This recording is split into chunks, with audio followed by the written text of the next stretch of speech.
Hey everyone, welcome to my channel. My name is Vanessa and you are watching the Exploring Oracle, or the Exploracle for short. So today we'll be taking a look at an oracle deck called the Lantern Oracle. So this is by Angelina Mirabito and illustrated by Yuli Alejo. So it says here, illuminate the shadows, empower your path. So this is a Blue Angel. Blue Angel deck. This is what it looks like at the sides of the box and the backs. So it comes in this two-piece box. It is quite huge. I think it's a little bit bigger than some other Blue Angel oracles, but I'm not sure. I don't have one handy, but it just feels a little bit bigger. So the cards are inside this box and you have this guidebook. So this is the guidebook. And the way it's structured is you have an introduction and there are 4 phases. So the maiden, the mother, the guardian, and the crone. And the cards are distributed across those phases. So there's an introduction here. And it explains here that the 4 guiding phases of maiden, mother, guardian, and crone are represented by 4 colors of consciousness: youthful green, radiant rose, deep orange, and pure silver. So the maiden signifies childhood and adolescence, and then the mother, young adulthood. You have some keywords. Guardian is midlife, and then the crone is an elder. Spectrum of energy and wisdom of these 4 phases are external, internal, and ever-present. So yeah. So I think, and then it tells you how to cleanse the cards, how to use the cards. Each card is a lantern into your current situation, asking you to tune in to the deeper meaning and significance of what is going on for you. The deck's focus on the present connects you with past hauntings or fixations, as well as future fears, constraints, or expectations that need to be released. It will also strengthen your alignment with your spirit self. So just, reading that description, this deck looks to be excellent for shadow work. And also the type of work that I do in my practice, especially with regards to oracle cards. So I don't keep a lot of oracle cards because I just read for myself. So it has to be something substantial for me to keep it in my collection and for me to use it in my practice. And I think the Lantern Oracle is perfect for that. So there are also spreads here, listed here. And then you go into the card meanings, where you have a small thumbnail picture, a keyword or an affirmation here, and then it tells you about the card as well as the message. So that goes all the way to the end. And then you just have some information about the author and about the artist, and other oracle decks that you can get from Blue Angel. All right. Okay. So now let's take a look at the cards. So let me move this to the side. Let's remove this plastic sleeve. Okay. So the card stock is matte. The backs, here are the backs, and they are not reversible for those who use reversals. And for the card size, here it is next to a standard tarot size. So it is much wider and taller than a standard tarot. All right, then let us zoom in so we can take a closer look at the cards. Okay, so the cards are bordered, but I think it works well with this deck. And then you have here the meaning of the card, or the keyword, as well as a bit of it's not there. So you have a meaning or the keywords, and then you have here a message. My camera isn't focusing. Okay, so I think I like oracle decks that do that, because you don't have to necessarily get into the guidebook if you just want a quick message, like a card pull for the day and all that. So that's one of my criteria for an oracle deck. And the art, I mean, I'm not usually a fan. My camera is having trouble focusing, but I'm not usually a fan of people in decks. But something about how this is illustrated really calls out to me.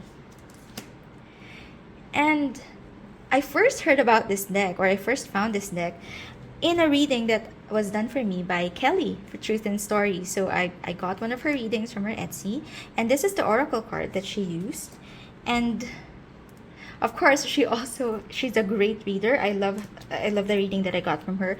But at the same time, the cards or the deck that she used spoke to me, and I'm not sure if that's a coincidence, or I was also meant to have this deck. So when I found it online, I did, get I got the deck almost immediately after that. I have yet to get the tarot that she used, because she used the tarot, the Saint Croix, and I think as of now that is out of print, but maybe in the future I'll be able to get a copy as well. If the because I know that there's a Kickstarter for that deck funding right now, but in the future hopefully I'll be able to get a copy.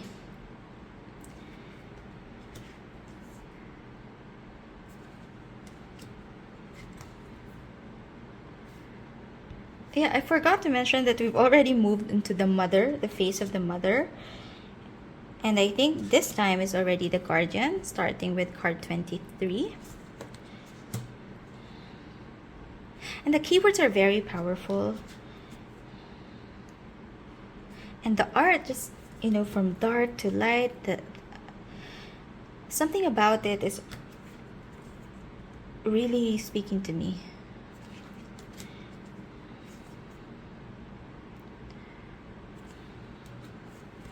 Wow. Radical self-acceptance.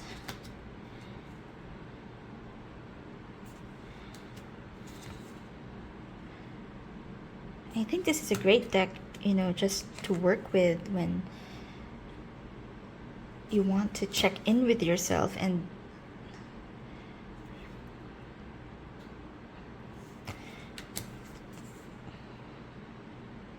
it looks like we've already moved into the crone phase because of the older figures in the deck. And I also love that. I love the age diversity, because sometimes when decks are full of just young people, I struggle to connect with it. So I love the concept. I love the age diversity in the deck. Loving the keywords so far. The art, I love that it's matte, and just it's really beautiful.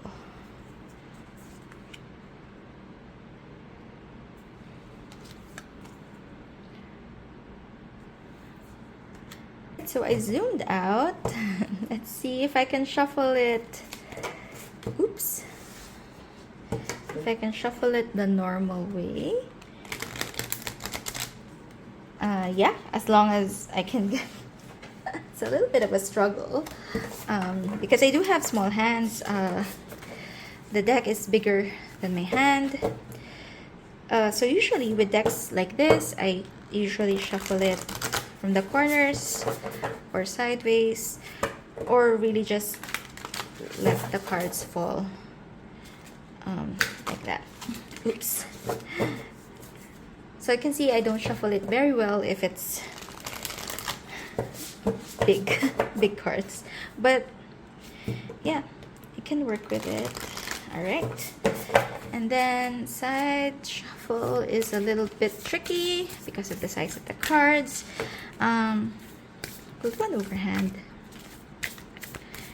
Yeah, I think this is a little bit better, although I'm not used to shuffling this way, so I still have to practice and work with it more. Oops. Okay, then maybe let's get a card to read so that you can have a sense of how the guidebook reads like.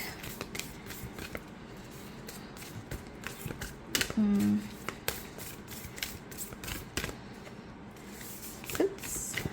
Okay. So probably let's just choose a card. Sorry, let's choose this one. So it is from the maiden phase, and the keyword is trusting tricksters.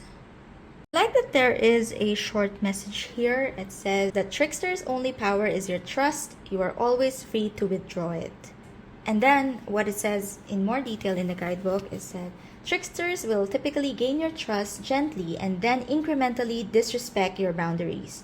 Your kindness will be taken advantage of for as long as you allow it to be or have it to give.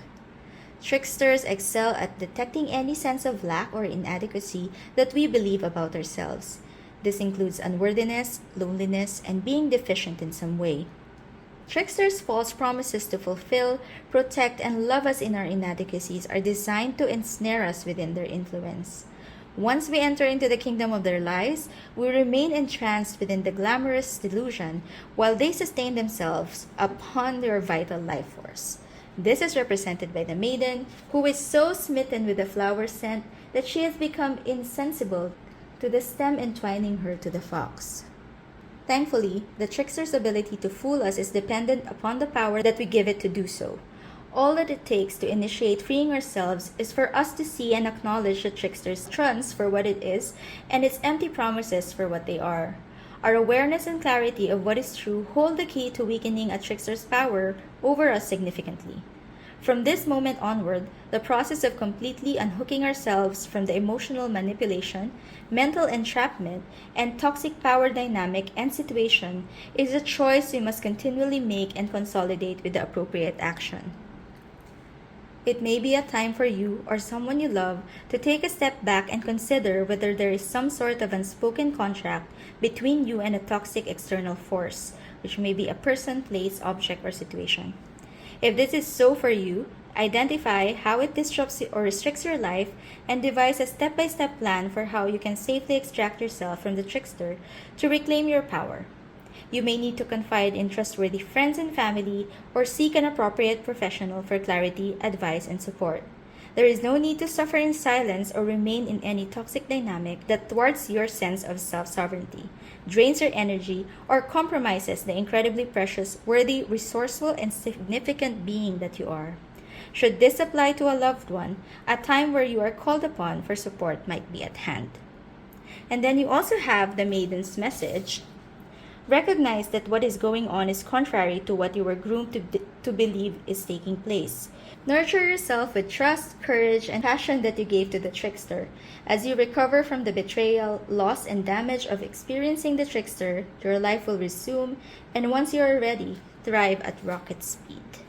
So that is how this particular oracle reads. I really think the messages are profound.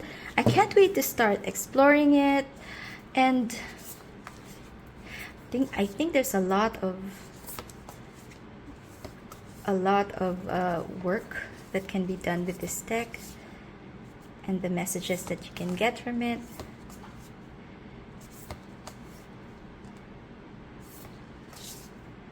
I really love this card, so I'll leave you with this image. So forgiveness. This has been the flip through of the Lantern Oracle. If you like it, please don't forget to click on the like button and do consider subscribing to my channel. I post videos at least once a week, and I'll see you again next time. Bye!